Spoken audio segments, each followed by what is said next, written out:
Hello and अस्सलाम वालेकुम everybody. Welcome to my channel Aman Ali ed tech. और इस वीडियो में हम बात करने वाले हैं स्कॉलरशिप के बारे में जो कि ऑफर हो रही है हंगरी की गवर्नमेंट की तरफ से फॉर पाकिस्तानी स्टूडेंट्स। वैसे तो ये वर्ल्ड वाइड जो है वो प्रोवाइड की जाती हैं, but specifically in this video we are talking about for this scholarship जो कि पाकिस्तानी स्टूडेंट्स के लिए है। तो अभी हम बात करने वाले हैं स्टाइपेंडियम हंगेरिकम स्कॉलरशिप प्रोग्राम जो कि 2026 और 2027 के लिए अनाउंस हो चुका है और इसकी रजिस्ट्रेशन भी अभी चल रही है। तो इसके बारे में जो भी मुकम्मल तफसीलात और मालूमात है वो हम इस वीडियो में समझने वाले हैं, उसको हम डिस्कस करेंगे।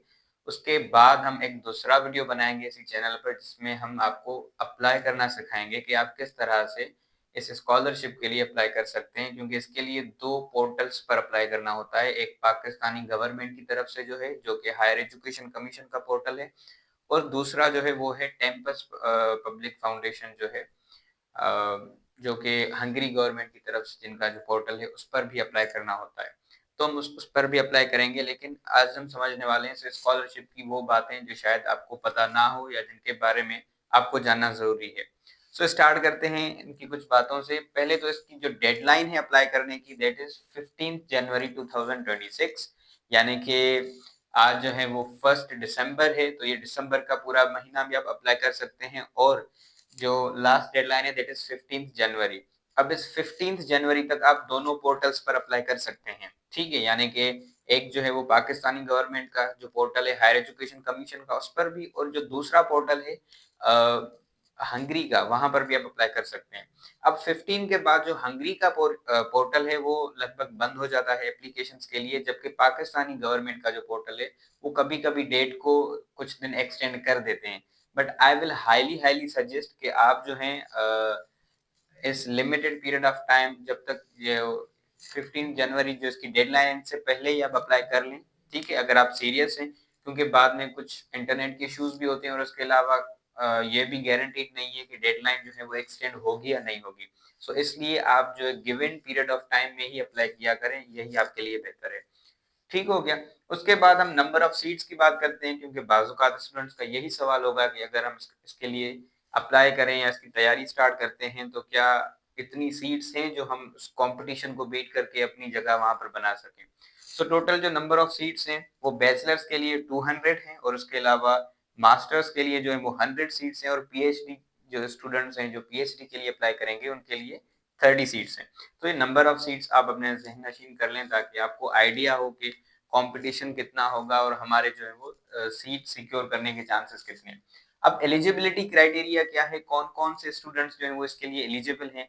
अब इसमें जो अपर एज लिमिट है वो एज़ सच डिस्क्लोज़ नहीं की गई, और इतना भी लिखा गया है कि कितनी एज वाला भी अप्लाई कर सकता है। लेकिन जो लोअर एज लिमिट है उसको ज़रूर मेंशन किया गया है कि मिनिमम जो है वो आप 18 इयर्स के होने चाहिए, ठीक है? या एटलीस्ट जो डेडलाइन है एप्लीकेशन की, उस डेडलाइन तक तो आप जो है वो 18 साल के तो होने चाहिए, ठीक है?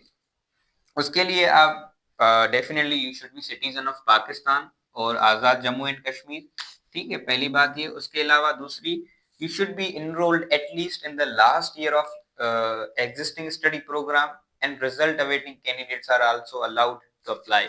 वो बंदे जो अपने डिग्री के आखिरी साल में हैं या आखिरी सेमेस्टर में हैं, और महीने या 2 महीने के बाद उनके एग्जाम्स हैं, ठीक है, या वो स्टूडेंट जो एग्जाम्स दे चुके हैं और रिजल्ट का वेट कर रहे हैं, या ऐसे स्टूडेंट जिनका रिजल्ट भी आ चुका है और अभी तो उनका कोई सीन नहीं चल रहा दूसरी स्टडी का, तो वो सब के सब अप्लाई कर सकते हैं, ठीक है। लेकिन यहाँ पर समझने वाली बात ये है कि बिफोर अगस्त 1 2026 आपकी जो लास्ट डिग्री है, जैसे कि अगर आपने इंटरमीडिएट कर रहे थे उसी वक्त, अब आपकी इंटरमीडिएट क्लियर हो गई, या आप बैचलर्स कर रहे थे अभी आपकी बैचलर्स कंप्लीट हो चुकी है, तो इस डेट से पहले-पहले आपको जो है वो अपनी फाइनल डिग्री या जो ट्रांसक्रिप्ट वगैरह है वो सबमिट करवानी होगी। अदरवाइज़ आपकी स्कॉलरशिप वगैरह जो है वो कैंसल भी हो सकती है। तो इसलिए डेडलाइन का ज़रूर ख़्याल रखा करें अगर आप स्कॉलरशिप्स वगैरह में अप्लाई कर रहे हैं।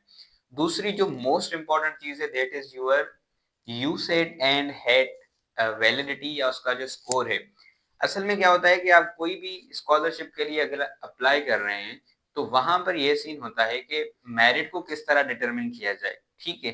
तो उसके लिए जो मेरिट फार्मूला है, एक तो इंटरमीडिएट का स्कोर भी होता है अगर आप बैचलर्स के लिए अप्लाई करते हैं, और दूसरा एक टेस्ट कंडक्ट की जाती है हायर एजुकेशन कमीशन की तरफ से, जो कि है यूसेट। और अगर आप जो है वो बैचलर्स के अलावा मास्टर्स और पीएचडी के लिए देते हैं तो उसके लिए आपकी जो हैट है वो क्लियर होना जरूरी है। अब जो यूसेट है इसकी वैलिडिटी 1 साल है, यानी कि अप्लाई करने के 1 साल तक आप जो है वो डिफरेंट स्कॉलरशिप्स जो कि फॉरेन की आती हैं वहां पर अप्लाई कर सकते हैं। और पाकिस्तानी यूनिवर्सिटीज में भी बहुत सारी यूनिवर्सिटीज हैं जो इस CUET undergraduate studies admission test यानी कि यूसेट को एक्सेप्ट करती हैं अपने एडमिशन प्रोसेस के लिए। लेकिन मोस्टली जो स्टूडेंट है वो इसको फॉरेन स्कॉलरशिप के पर्पज के लिए ही देते हैं। ठीक है। हाँ, अब समझने वाली बात यह है यहाँ पे कि इसकी जो वैलिडिटी है, यानी कि 15 जनवरी से पहले आपका जो यूसेट का टेस्ट है या उसका जो रिजल्ट है वो एक्सपायर नहीं होना चाहिए। यानी कि जो मिनिमम उसकी वैलिडिटी है वो कितनी होनी चाहिए, 15 जनवरी 2026 तक। अगर उसके पहले आपका जो यूसेट है उसका जो स्कोर है या जो आपने हेट दिया था, अगर आप ग्रेजुएट हैं तो उसका स्कोर अगर एक्सपायर हो जाता है तो वो फिर आपके लिए एप्लीकेबल नहीं होगा। नाउ इन दैट केस आप क्या कर सकते हैं कि आपको चाहिए कि आप जो है वो दोबारा अपीयर हों। अभी कहा यह जा रहा है कि अब जो नेक्स्ट यूसेट होने वाला है उसकी रजिस्ट्रेशन लगभग 8 दिसंबर से स्टार्ट होगी और उसका जो टेस्ट कंडक्ट होगा वो फरवरी 1 पर कंडक्ट होने वाला है। So I will highly highly recommend कि अगर आपका स्कोर जो है वो एक्सपायर होने वाला है, आपकी जो रिजल्ट है या आपका पहली टेस्ट में स्कोर कम आया था, तो आप जरूर इसमें फॉर्म भरिए ताकि आपका जो स्कोर है वो भी इम्प्रूव हो जाए और आपकी वैलिडिटी भी बढ़ जाए, ताकि आप इजीली इस स्कॉलरशिप में या जो फ्यूचर में आने वाली स्कॉलरशिप्स हैं उनमें अप्लाई कर सके। ठीक है। तो इस टेस्ट का आपने बहुत ख्याल रखना है और इसकी प्रिपरेशन भी आपने बहुत अच्छे तरीके से करनी है।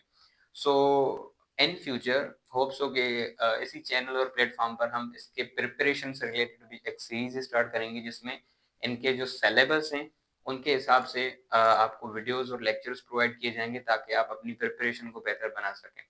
वेल सो ये वो अपडेट्स थी जो कि as a student, as a candidate जो आप अप्लाई कर रहे हैं स्कॉलरशिप के लिए, आपको पता होना ज़रूरी है।